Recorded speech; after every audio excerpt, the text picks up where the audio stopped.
Bonjour à toutes et à tous. Merci d'être aussi nombreuses et aussi nombreux pour venir nous écouter, vous parler d'une réussite en termes de blended learning.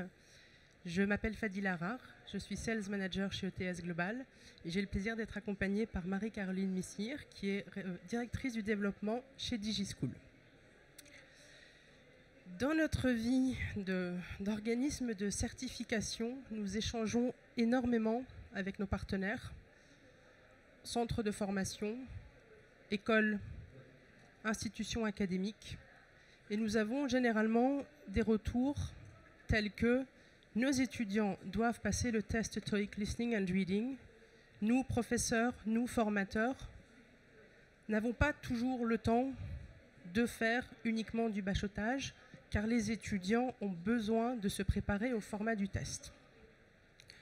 Donc effectivement, pour donner la place aux cours d'anglais au sein des formations d'anglais, la rencontre de deux acteurs, ETS Global, organisme de certification, et DigiSchool, qui est une entreprise spécialisée dans le développement des applications, eh bien, nous nous sommes dit qu'il était peut-être temps d'apporter quelque chose qui puisse permettre aux apprenants, aux étudiants, de se préparer au format du test et de laisser plus de place au sein de la classe pour des cours d'anglais.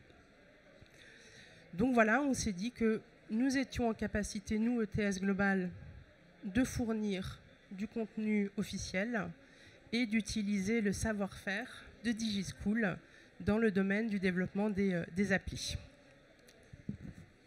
Bien, bonjour à tous, donc merci pour cette genèse du projet.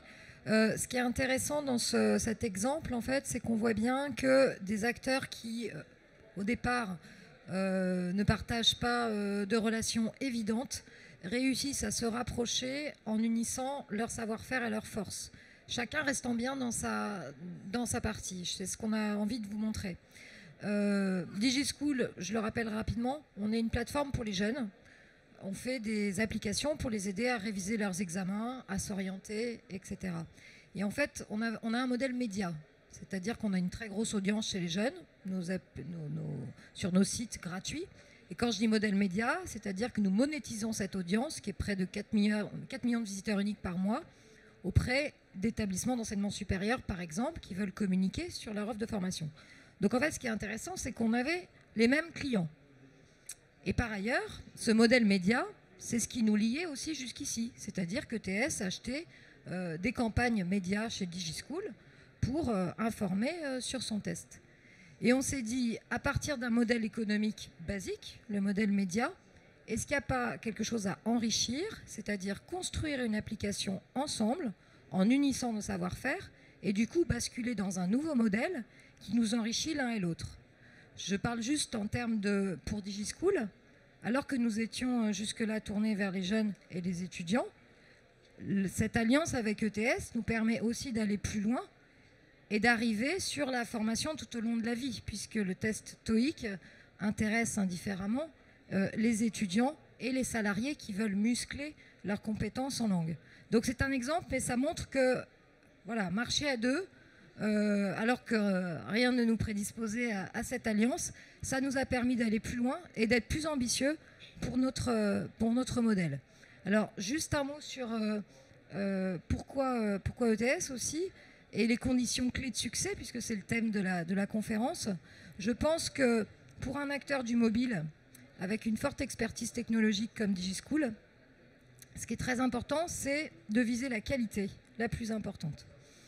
Alors comment on fait cette qualité? Soit effectivement on s'adosse à des auteurs que nous rémunérons, exactement comme un éditeur scolaire va demander à une communauté d'enseignants de faire des contenus, ou alors on s'adosse à des partenaires qui sont reconnus pour cette qualité absolument extraordinaire, et c'est le cas d'ETS, seul certificateur reconnu du test TOEIC.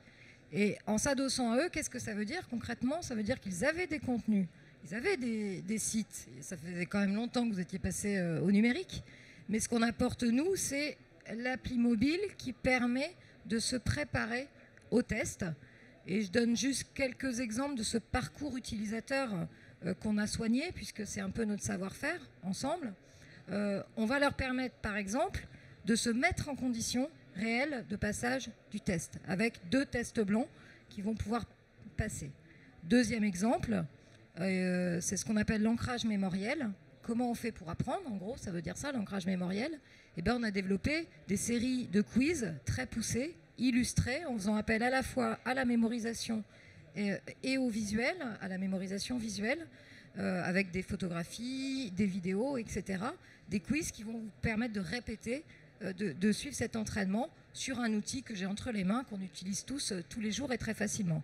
Et enfin, troisième atout, et troisième exemple de ce blended learning réussi, c'est que c'est un mode hors connexion qui est possible. C'est-à-dire que même si vous n'avez pas de connexion Internet, vous pouvez quand même continuer à vous entraîner, ce qui peut paraître paradoxal pour un acteur du digital, mais en fait c'est très important quand on s'intéresse à l'éducation, où les niveaux d'équipement sont hétérogènes, les niveaux d'accès au Wi-Fi sont encore hétérogènes. Donc il ne faut pas que ça devienne un frein. Et ça, c'était une condition de réussite, je crois, importante. C'est vrai qu'aujourd'hui, quand on regarde comment on vit dans notre vie de tous les jours, on passe beaucoup de temps dans les transports. L'accès à Internet est encore aléatoire en fonction des types de transports que l'on utilise. On a très peu de temps pour faire des choses. On passe d'un sujet à un autre. Et on se rend compte qu'effectivement, moi personnellement, j'ai 2 téléphones portables. On a tous aujourd'hui un mobile et c'est la continuité en fait de notre main et qui nous permet de nous préparer au test. Donc, on s'adresse beaucoup aux institutions académiques, mais côté organismes de formation, les tests TOEIC sont éligibles au CPF depuis la première réforme qui a été mise en place en 2015. Et on se rend compte qu'énormément d'organismes de formation ont des contraintes en termes de tarification, de dépenses, de coûts de formateurs. Et donc effectivement, cet outil qui était plutôt à la base pour les jeunes, on la retrouve de plus en plus chez les adultes, chez les salariés, qui effectivement vont utiliser cette appli pour se concentrer sur la préparation du test. On ressent ce besoin chez les candidats. C'est un examen, c'est une certification, il faut absolument qu'on mette toutes les chances de notre côté et qu'on se prépare. Donc ce format-là, avec du contenu officiel, est un moyen pour eux de passer outre le stress de l'inconnu. Donc ils ont une idée du type de questions, des types d'accents. Les tests blancs leur permettent de le faire sur une durée de 2 heures comme pour le test. Et du coup, ils sont vraiment en condition type du passage de l'examen, sauf qu'ils sont sur un plus petit format. Et donc les retours qu'on a jusqu'à ce jour sont plutôt très bons. On est à 75 000 téléchargements, sachant que l'appli a été lancée il y a à peine un an, parce que c'était courant mars, fin février, début mars 2019, et qu'effectivement, on trouve un intérêt à ce type d'outil. Donc effectivement, on a d'autres partenariats avec un éditeur d'ouvrages, encore avec du contenu officiel. On a un outil de préparation avec du contenu officiel, mais qui est sur ordinateur. Mais il nous manquait vraiment cette offre multimédia mobile pour rester connecté tout le temps, en fait. Et je complète ce point par le sujet de l'expérience étudiante. Quand on parle de blended learning, je crois que c'est le cœur du sujet, outre ce mot qui n'est pas forcément évocateur pour tout le monde, c'est-à-dire mélanger le présentiel et le distanciel. Quand on s'intéresse vraiment à ce que c'est que le numérique éducatif, on s'aperçoit très vite que rien n'est magique, évidemment. C'est pas parce qu'on apprend sur mobile qu'on apprend mieux, c'est pas parce qu'on apprend uniquement avec les outils numériques qu'on apprend mieux, c'est pas parce qu'on apprend uniquement en amphi qu'on apprend mieux. C'est beaucoup plus complexe que ça, et les neurosciences nous le disent. Par exemple, qu'est-ce que nous disent les neurosciences sur l'apprentissage? Ils nous disent que la répétition des formats justement d'entraînement favorise la mémorisation. Quand on y réfléchit, n'est pas une énorme découverte, on l'a tous fait quand on apprenait par cœur petit. Mais voilà, juste simplement pour rappeler que cette complexité de l'apprentissage, et quand on est acteur de la formation et de l'éducation, on le sait bien, oblige à voir un petit peu plus loin que la simple relation en fait entre éditeur de contenu et prestataire numérique. Vous pouvez vous poser une question.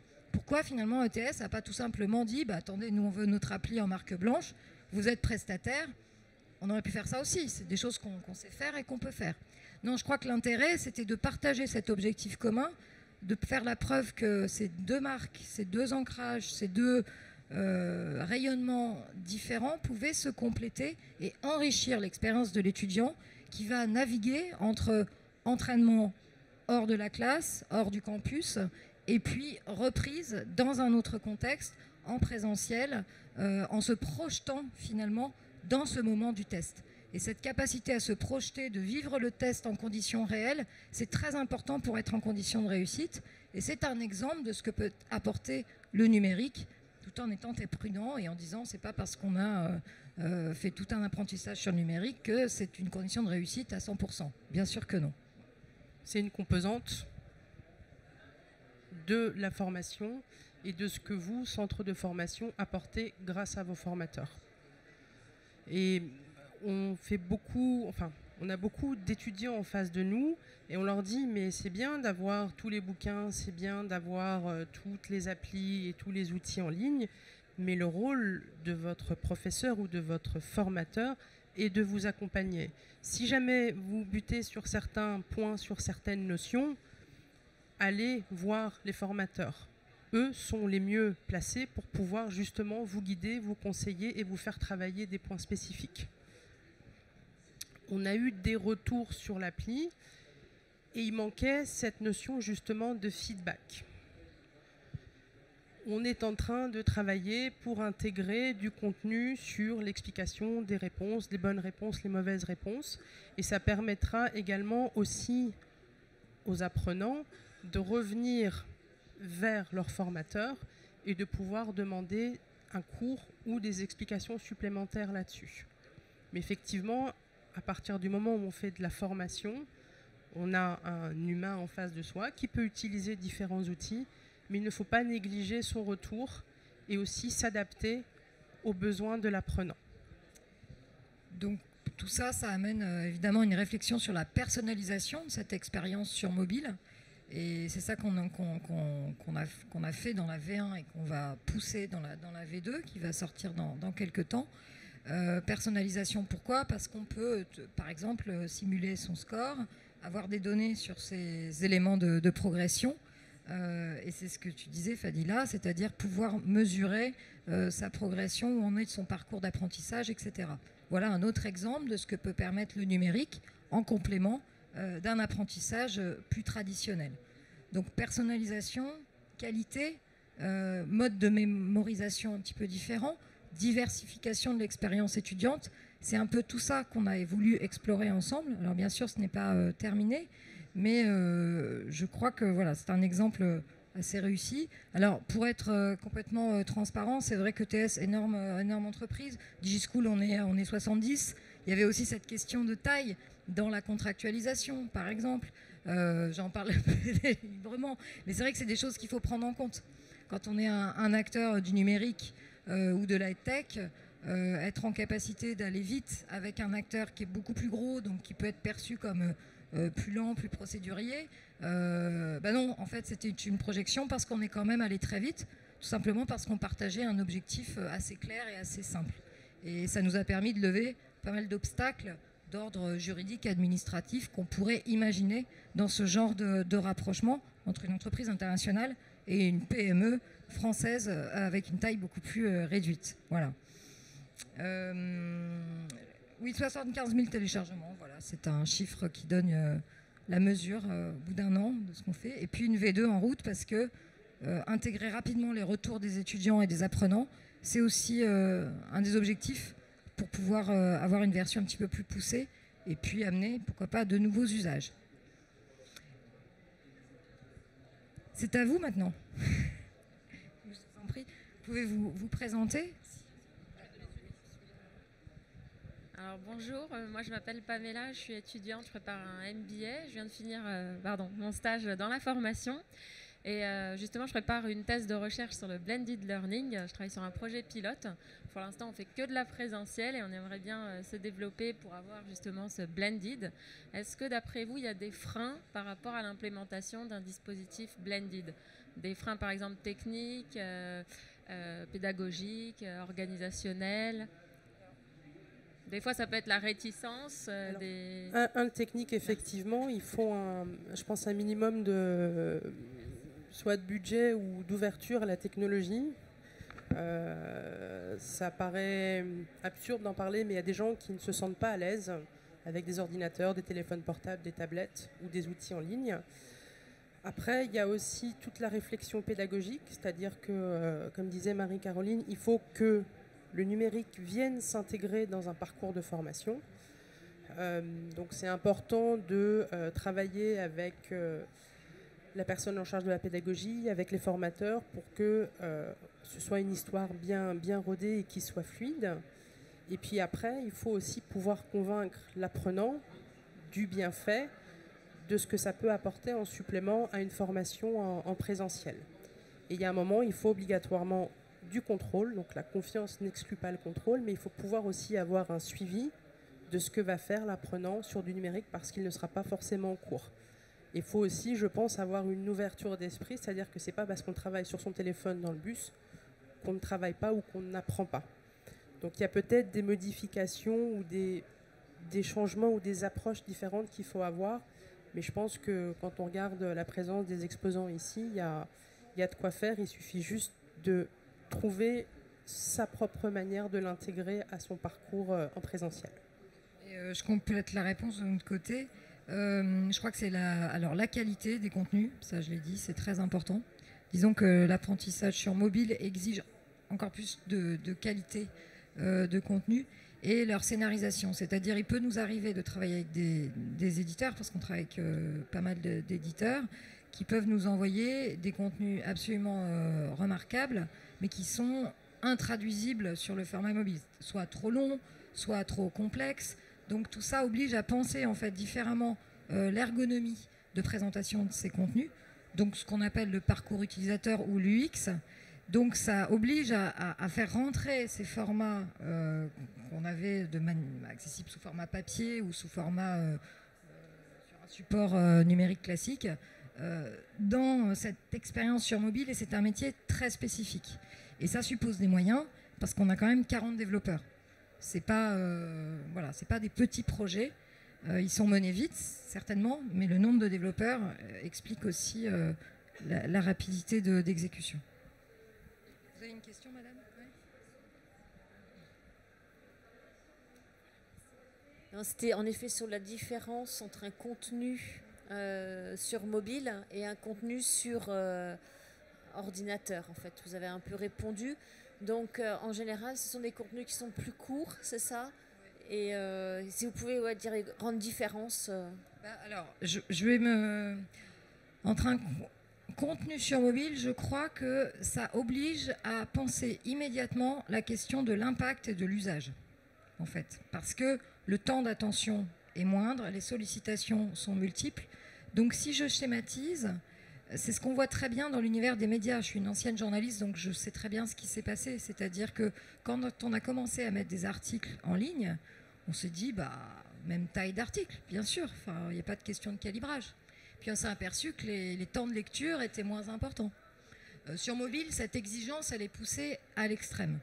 Donc effectivement, toute l'ergonomie, si vous passez votre temps à faire ça sur votre écran, au bout d'un moment, ça va vous fatiguer. Donc il faut trouver des astuces de scénarisation. Ce n'est pas forcément des textes plus courts, mais qui sont présentés différemment.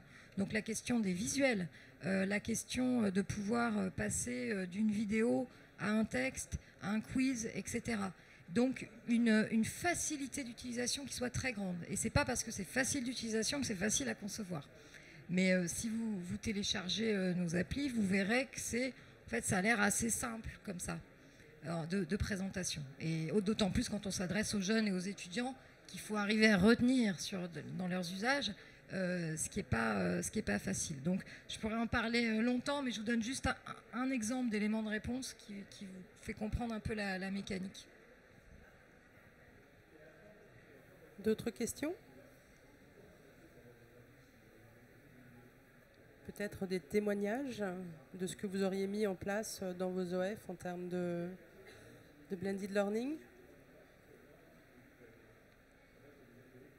C'est qu'on a été extrêmement complète alors. Non, mais je vais vous inciter. Beaucoup. Non, bougez pas, on a encore 5 minutes. Voilà, il suffit que j'arrive. Bonjour, alors moi je ne suis pas OF, mais je suis plutôt intéressée pour les salariés.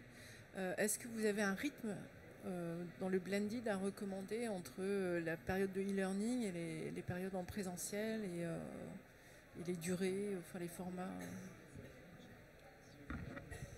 Alors, par exemple, on a un outil de préparation en ligne pour le TOEIC qu'on va conseiller aux étudiants, notamment justement pour qu'ils puissent travailler le format du test. Quand on a des étudiants, par exemple, en termes de cours d'anglais qui ont dans les programmes, donc aussi bien du bachelor que du master, voire en MBA, ça peut arriver également, d'1 à 3 heures maximum par semaine, il faut un peu de temps. Après, on leur dit, passer plus de 3 heures sur un outil peut devenir compliqué ou vous faire perdre du temps sur d'autres choses que vous devriez en fait intégrer. L'objectif vraiment de l'appli mobile, c'est de pouvoir faire 5 minutes par-ci, 10 minutes par-là, une demi-heure le matin au café et avoir des temps de travail un peu plus courts et peut-être plus efficaces parce que le cerveau de toute façon a tendance à intégrer des informations et des données et un savoir sur des périodes beaucoup plus courtes. Donc après aussi à voir avec le profil de votre apprenant, la patience qu'il a, le job qu'il fait, s'il a du déplacement ou pas. Donc il y a tout un tas de choses qui sont à prendre en compte. Ce que ça permet, c'est l'individualisation, en fait. C'est ce qu'on remarque. C'est toute la logique de la loi information. C'est-à-dire que plutôt que de partir du besoin de l'organisation, on parle du besoin de l'apprenant, que ce soit le salarié ou l'étudiant, et donc avec une très grande flexibilité dans l'accès à ces contenus de formation. Donc qu'est-ce qu'on peut recommander ? Enfin, on peut en tout cas remarquer que ça change la posture du formateur ou de l'enseignant, que si on joue vraiment le jeu du blended learning, il va plus se positionner comme un accompagnateur ou un coach en s'appuyant sur l'expérience qui a été vécue à côté du cours sur mobile. Est-ce que vous avez bien compris cette notion ? Est-ce qu'on doit y revenir ? Voilà, avec une très grande personnalisation et une très grande flexibilité, puisque ça n'oblige pas à des temps de formation très silotés et très chronophages. En tout cas, voilà, c'est une tendance qu'on peut remarquer dans l'arrivée du numérique dans la formation professionnelle. Très bien. Donc, la prochaine question, oui. Oui, bon, je connais un petit peu ce genre de test et d'habitude, c'est vraiment l'entraînement qui est essentiel pour les réussir. Donc, ma question, c'est pourquoi le faire sous blended en fait ? En quoi est l'importance du présentiel ? Après tout, on pourrait travailler que sur l'appli, s'entraîner beaucoup sur l'appli et réussir le test, ou pas ? En fait, le test TOEIC Listening and Reading, parce qu'on parle de ce test spécifique-là, va évaluer les compétences en anglais d'un niveau A1 à un niveau C1. Donc on est sur toute la palette des niveaux des non-natifs qu'on va venir évaluer avec ce test. Une appli ne permettra pas d'apprendre plus de vocabulaire ou de règles de grammaire, mais là pour s'entraîner au format. Le rôle du professeur, donc quand on apprend une langue étrangère, on va avoir des cours, on va voir des cours de grammaire, des notions de grammaire, des conjugaisons, on va devoir apprendre ces verbes irréguliers parce qu'il y en a un certain nombre au prétérit. Donc il y a tout un tas de choses qui sont liées à l'enseignement. Faire uniquement du test sur du test sur du test sur du test, on se rend compte que ce n'est pas forcément un gage de réussite. Ce type d'outil permet de préparer au format du test parce qu'on est sur du contenu officiel, mais il va venir compléter une formation. Si vous prenez quelqu'un qui a un niveau A1 voire A2, ce n'est pas parce qu'il va utiliser une appli qu'il va arriver à un niveau C1. Non, certes, mais juste, il y a des cours de préparation pour le passage d'examen qui ne sont pas les cours d'anglais, qui sont des cours de préparation à l'examen. Donc, après tout, la version mobile suffit dans ce cas-là. Ça dépend de ce qu'il y a dans ce cours de préparation. Si c'est pour voir des notions de grammaire, si c'est pour apprendre du vocabulaire spécifique ou de faire de la compréhension orale ou de la compréhension écrite, lire un article dans un journal, si vous n'avez pas le vocabulaire, si vous ne connaissez pas vos règles de grammaire, qu'on soit en français, en anglais ou dans une autre langue, on aura du mal à le comprendre. On n'ira pas comprendre vraiment dans la finesse du texte. C'est-à-dire qu'aujourd'hui, on se rend compte que quand on regarde les étudiants en école d'ingénieur, ils passent la certification Volter, c'est une certification de français. On est sur des étudiants qui ont passé un bac de français, qui ont passé un baccalauréat, qui sont dans l'enseignement supérieur et qui vont passer ce test-là. Mais vous le donnez à un enfant de CP qui ne sait pas encore lire écrire ou ne sait pas conjuguer ses verbes, il ne le réussira pas forcément. Il y a vraiment un apprentissage qui se fait derrière. L'apprentissage se fait en cours, avec potentiellement un peu plus d'apprentissage de vocabulaire avec une appli, mais il y a quand même du travail à fournir. On ne peut pas se dire on apprend une langue et, sans forcément la pratiquer ou lire. Et on se retrouve même avec des étudiants, donc c'est plutôt là le côté étudiant, qui nous disent super, j'ai eu un score de 420 points sur les 495 en listening, et qui en reading se retrouvent avec 200 points sur 495. On leur dit, est-ce que vous lisez en anglais? Ah ben non. Est-ce que vous lisez en français? Non plus. Donc il y a certaines choses qui ne sont pas innées et qui font partie de l'apprentissage. Y a-t-il d'autres questions? On a encore 1 minute ou 2 pour les questions. Et après, on va passer à la conférence suivante. Levez la main si vous avez une question. Sinon, on peut vous retrouver sur le stand G112. G112. Pour continuer donc cette discussion et poser d'autres questions, n'est-ce pas? Bon, ben, on vous remercie.